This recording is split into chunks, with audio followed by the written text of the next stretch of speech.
हाँ जी, good morning students. Today we are discussing chapter 15 of 12th class exercise 15.3 question number 11। इसमें बोल रहा है कि इन टू सक्सेसिव थ्रोज में of a pair of dice में डिटरमाइन किया गया द की प्रोबेबिलिटी डिटरमाइन करना है the probability of getting a total of 8 each time आने की प्रोबेबिलिटी क्या होगी अगर हम टू सक्सेसिव थ्रो करें अ पेयर ऑफ डाई की। ठीक है, तो सबसे पहले यहाँ पर आपको देखने पर पता लगेगा कि मान लीजिए टोटल जो है आउटकम्स कितने होते हैं। तो टोटल आउटकम्स कितने होंगे when two dice are thrown then there is a 36।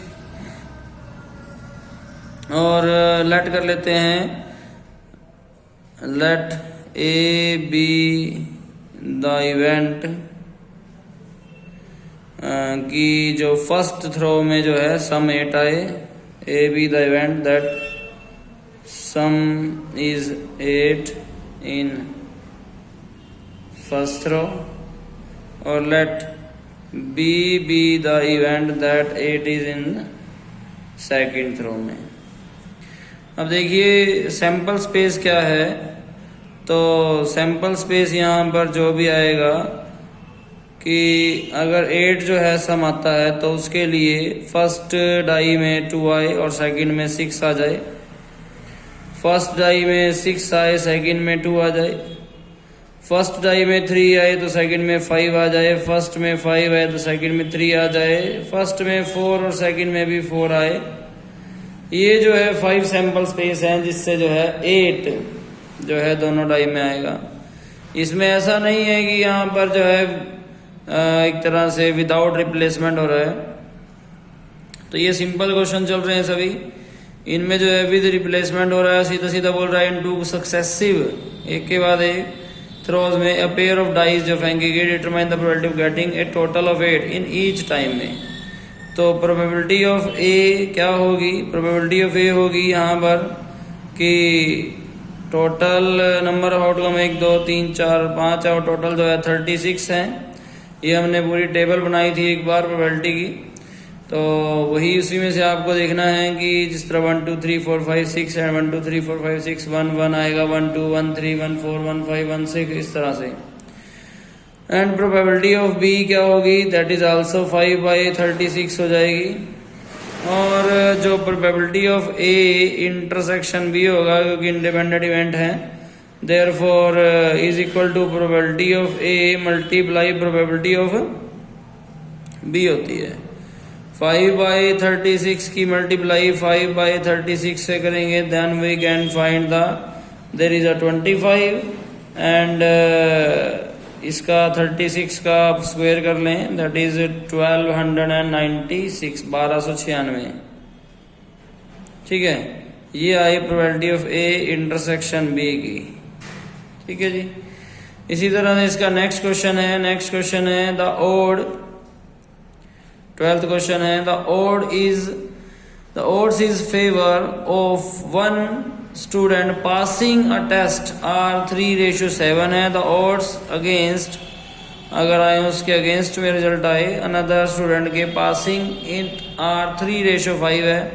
Then what is the probability that both pass the test.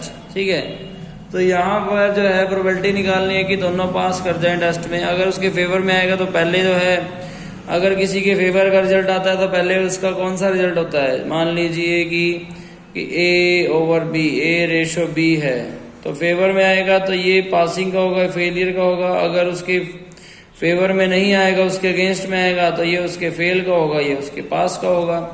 तो जो अपर रेशो होगी वो जो है अगर फेवर की है तो पासिंग की होगी, अगेंस्ट की है तो फेलियर की होगी। तो यहाँ पर जो है जो रेशो गिवन है इन फेवर में वो रेशो है 3:7 एंड इन अगेंस्ट में जो है जो रेशो है वो 3:5 है। ठीक है, और आप जो है यहाँ पर प्रोबेबिलिटी निकाल लें लेट कर लें, let A B the probability of pass होने की प्रोबेबिलिटी निकाल लें, क्योंकि the odd against another student passing in, और what is the probability that both pass the test, तो पास की निकालनी है। Let A B the probability जो कि फेवर में आई थी उसकी प्रोबेबिलिटी निकाल लेते हैं, ठीक है। A B the probability that favour वाली ये है, और लेट अगर B B the probability that against में जो है उसके लिए बी मान लेते हैं। तो प्रोबेबिलिटी ऑफ ए उसके पास होने की प्रोबेबिलिटी कितनी आएगी, तो यहाँ पर आई जी जो पास होने की है वो 3 और टोटल है 10, और प्रोबेबिलिटी ऑफ उसके पास ना होने की प्रोबेबिलिटी तो नॉट इवेंट की यानी कि उसके फेल होने की प्रोबेबिलिटी दैट इज 7/10 आती है, या फिर 1 माइनस प्रोबेबिलिटी ऑफ ए से भी आप निकाल सकते हैं, ठीक है, जो कि 1 माइनस 3/10 से आएगी तो वही 7/10 आएगी। इसी तरह से प्रोबेबिलिटी ऑफ बी अगर आप निकालें दैट इज इक्वल टू पास होने की जो है दूसरे के अगेंस्ट वाले में तो है ये फेलियर का है, ये पास होने की प्रोबेबिलिटी है, तो 5/8 3 and 5 8, एंड उसके पास ना होने की प्रोबेबिलिटी यानी कि उसके फेल होने की दैट इज 3/8, या फिर 1 माइनस प्रोबेबिलिटी ऑफ बी से भी आप उसको कर सकते हैं। उसके बाद now what we can find कि उन दोनों के जो है पास होने की प्रोबेबिलिटी निकालनी है। देयरफॉर इसमें जो है probability of A intersection B निकालनी है, नॉट की ए नॉट और बी नॉट की नहीं निकालनी, ए इंटरसेक्शन बी निकालनी है, जो कि आएगी probability of A multiply probability of B. अगर फेल होने की निकालती तो नॉट ए वाली आ जाती, और यहाँ पर 3/10 मल्टीप्लाई 5/8 अगर हम करते हैं तो 5 2 जा 10, देयरफॉर देयर इज 3/8 2 जा 16। ये उन दोनों के जो है उसके जो है दोनों में पास होने की प्रोबेबिलिटी जो है आ चुकी है। उसके बाद आगे है क्वेश्चन नंबर 13th क्वेश्चन है, बोल रहा है that the probability that a boy will get A scholarship, अगर उसे मिले उसकी प्रोबेबिलिटी 0.9 है, and that a girl will get a scholarship is 0.8 है। What is the probability that at least one of them will get a scholarship, ठीक है ना। वो कह रहा है कि जो प्रोबेबिलिटी है एटलीस्ट वन को तो मिले, उसके लिए एटलीस्ट का मतलब अभी आपने पहले भी कर रखा है। तो स्टार्ट करते हैं कि प्रोबेबिलिटी हम लेट कर लेते हैं कि जो ए की प्रोबेबिलिटी है कि प्रोबेबिलिटी ऑफ ए मान लेते हैं ए इवेंट है कि बॉय को मिलने की प्रोबेबिलिटी, तो वो 0.9 आती है, और लेट कर लेते हैं कि बी जो है वो प्रोबेबिलिटी ऑफ गर्ल को मिलने की है स्कॉलरशिप जो 0.8 आती है। प्रोबेबिलिटी ऑफ नॉट ए क्या होगी कि 1 माइनस प्रोबेबिलिटी ऑफ ए से आ जाएगी, that is equal to 1 minus 0.9 that is equal to 0.1। Similarly probability of not B क्या आएगी, that is equal to 1 minus probability of B that is equal to 1 minus 0.8 that is equal to 0.2। अब ध्यान से देखें वो क्या कह रहा है कि एटलीस्ट किसी एक को तो मिले कि या तो कम से कम लड़के को मिले तो लड़की को नहीं मिलेगी, या कम से कम लड़की को तो मिले तो लड़के को नहीं मिलेगी, या फिर कम से कम अगर लड़की या लड़के को दोनों को भी मिल सकती है, क्योंकि कम से कम एक को मिलनी है तो ज्यादा से ज्यादा क्या होगा कि दोनों को मिल जाएगी स्कॉलरशिप। तो यहाँ पर जो है हम इसको जो है इस तरह से कर सकते हैं कि यहाँ पर दोनों को ही ना मिले, ठीक है, कि प्रोबेबिलिटी ऑफ जो दोनों को ही ना मिलने की जो है वो नहीं आएगा इस केस में, ठीक है। तो 1 में से माइनस कर देंगे कि प्रोबेबिलिटी ऑफ इवेंट कि दोनों को ही जो है ये नहीं मिलेगी, ठीक है। प्रोबेबिलिटी ऑफ ए को भी ना मिलने की और बी को भी ना मिलने की प्रोबेबिलिटी क्या आएगी, तो ये आएगी जी कि प्रोबेबिलिटी ऑफ ए को भी ना मिलने की कितनी है 0.1 है, और बी को भी ना मिलने की 0.2 है, दोनों को मल्टीप्लाई की 0.02 आ गया जी। देखिए ये किस चीज की प्रोबेबिलिटी मिल गई कि ना तो बॉय को स्कॉलरशिप मिलेगी और ना ही गर्ल को स्कॉलरशिप मिलेगी, और इसी का उल्टा क्या होगा, अगर हम इसी को 1 में से माइनस कर दें, अगर इसको हम 1 में से माइनस कर दें प्रोबेबिलिटी ऑफ नॉट ए और प्रोबेबिलिटी ऑफ नॉट बी को, तो कौन सी प्रोबेबिलिटी आ जाएगी कि एटलीस्ट 1 को तो ये मिलेगी ही मिलेगी। 1 माइनस 0.02 अगर कर देंगे तो 0.98 इज द आंसर। ये 0.98 क्या है, ये वो प्रोबेबिलिटी है जिसमें कम से कम एक तो कवर होगा ही होगा, या बॉय या गर्ल या दोनों। क्योंकि ये किस चीज की प्रोबेबिलिटी निकाल दी थी हमने, ये उसकी प्रोबेबिलिटी थी कि ना तो बॉय को स्कॉलरशिप मिलेगी ना ही गर्ल को स्कॉलरशिप मिलेगी। अब जब 1 में से ये वाली प्रोबेबिलिटी माइनस की तो ये क्या प्रोबेबिलिटी आ गई, ये वो प्रोबेबिलिटी है जिसके अंदर एटलीस्ट 1 वाली जो है कंडीशन कवर हो रही है। या फिर आप इसको अगर नहीं समझ में आ रहा तो या फिर एक और तरीके से आप इसको कर सकते हैं। किस तरीके से कि मान लीजिए फिर तो निकलेगी कि प्रोबेबिलिटी ऑफ ए तो बॉय को मिलेगी तो गर्ल को ना मिले, प्लस या फिर और में आएगा ना कि प्रोबेबिलिटी ऑफ गर्ल को बॉय को स्कॉलरशिप नहीं मिलेगी तो गर्ल को मिलेगी, या फिर दोनों को ही मिलेगी। ठीक है, इससे भी ये जो है क्वेश्चन हो जाएगा। प्रोबेबिलिटी ऑफ ए कितने थी 0.9 थी, बी कितनी थी नॉट बी कितनी थी 0.2 थी। इसी तरह से प्रोबेबिलिटी ऑफ नॉट ए कितना है 0.1 है, और प्रोबेबिलिटी ऑफ बी कितना है 0.8 है। सिमिलरली प्रोबेबिलिटी ऑफ ए कितना है 0.9 है, और प्रोबेबिलिटी ऑफ बी 0.8। अगर इन सबको प्लस कर देंगे then we can also the find the answer. ठीक है, उसके बाद नेक्स्ट क्वेश्चन है क्वेश्चन नंबर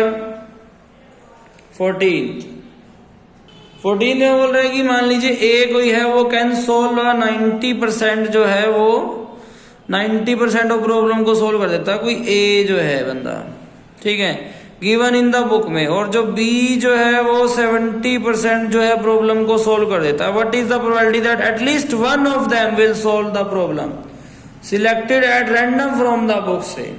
ठीक है, तो ये भी बिल्कुल जैसे कि लास्ट क्वेश्चन था, ये भी उसी तरह से है कि एटलीस्ट वाली जो है प्रॉपर्टी आ गई इसमें भी। अब जैसे हमने इसमें जो है जो 2 तरीके से किया, जो फर्स्ट वाला किया था वो बहुत इजी था, उसी तरीके से हम इसको करने जा रहे हैं। मान लीजिए लेट जो है पी मान लेते हैं, पी बी द इवेंट मान लेते हैं that A can solve a problem, and let जो है पी के बाद क्यू मान लेते हैं B the event that B can solve the problem. तो प्रोबेबिलिटी ऑफ पी, तो पी और क्यू रहने दीजिए, यहाँ मान लीजिए आर और एस मान लीजिए। ठीक है, प्रोबेबिलिटी ऑफ आर की क्या है, प्रोबेबिलिटी ऑफ आर है जी, यानी कि आर के सोल्व कर देने की प्रोबेबिलिटी, तो वो है जी 90% है, तो 90/100 आ गया। तो प्रोबेबिलिटी ऑफ नॉट उसके सोल्व ना करने की प्रोबेबिलिटी आएगी 1 माइनस प्रोबेबिलिटी ऑफ उसके सोल्व कर देने की, that 1 minus 90/100 that is equal to 100 LCM, that is 100 minus 90 is equal to 10 by में 100। प्रोबेबिलिटी ऑफ नॉट आर यानी कि ए के जो है उस क्वेश्चन को सॉल्व ना कर देने की प्रोबेबिलिटी आ रही है इससे। ठीक है, देन क्या होगा यहाँ पर कि अब प्रोबेबिलिटी ऑफ जो बी की है, जो हमने एस लेट की है, वो क्या है, उसके सोल्व कर देने की चांसेस कितने हैं, वो 70/100 हैं, और नॉट उसके करने के है 1 माइनस प्रोबेबिलिटी ऑफ उसके कर देने के हैं 1 माइनस जो है 70/100 हैं। ठीक है, दैट इज 100 एलसीएम आया, 100 minus 70 that is equal to 30/100 आ गया। ठीक है, प्रोबेबिलिटी ऑफ बी के सोल्व ना करने की। तो एटलीस्ट वन ऑफ द अगर सोल्व करेंगे प्रॉब्लम, तो सबसे पहले यहाँ पर क्या आएगा कि एटलीस्ट वन ऑफ देम अगर प्रॉब्लम सोल्व करेंगे, तो अगर हम उन दोनों की जो है ना करने की प्रोबेबिलिटी जो है निकाल लें। ठीक है, उन दोनों की जो ना सोल्व ना करने की, यानी कि आर की भी ना करने की, कि पहले वाले से भी क्वेश्चन सोल्व नहीं हुआ और दूसरे वाले से भी सोल्व नहीं हुआ, उसकी प्रोबेबिलिटी निकाल लें। ठीक है, उसकी प्रोबेबिलिटी जो है यहाँ पर जो है निकाल लें अगर हम, जैसा कि यहाँ है अभी निकाली थी हमने आर की, तो वो आई थी 10/100। ठीक है, और यहाँ पर आई 30/100, देयरफॉर देयर 1010, और यहाँ पर आ गया 3/100। ठीक है, देयर इज अ 3 जो है 100 उसकी प्रोबेबिलिटी आ रही है। और जब एटलीस्ट की निकालेंगे तो इसको जो है 1 में से माइनस कर देंगे, प्रोबेबिलिटी ऑफ आर की भी नॉट और प्रोबेबिलिटी ऑफ एस की भी not, therefore 1 minus 3/100 that is equal to 100। अगर एलसीएम लेंगे तो 100 minus 3, therefore there is a 97/100 that is equal to 0.97। 0.97 क्या प्रोबेबिलिटी है कि कम से कम ए या बी कोई एक तो उस क्वेश्चन को सोल्व कर ही देगा। इस चीज की प्रोबेबिलिटी की एटलीस्ट कि दोनों में से कोई एक तो उसको क्वेश्चन को सोल्व कर ही देगा, इस चीज की प्रोबेबिलिटी हमने निकाल ली कि 1 में से ये माइनस कर देते हैं कि एक भी दोनों में से किसी ने भी उस क्वेश्चन को सोल्व नहीं किया। इस चीज की प्रोबेबिलिटी को अगर हम 1 में से माइनस कर दें देन वी कैन फाइंड कि एटलीस्ट 1 तो उस क्वेश्चन को सोल्व कर ही देगा। इस चीज की प्रोबेबिलिटी निकल जाएगी। ठीक है जी।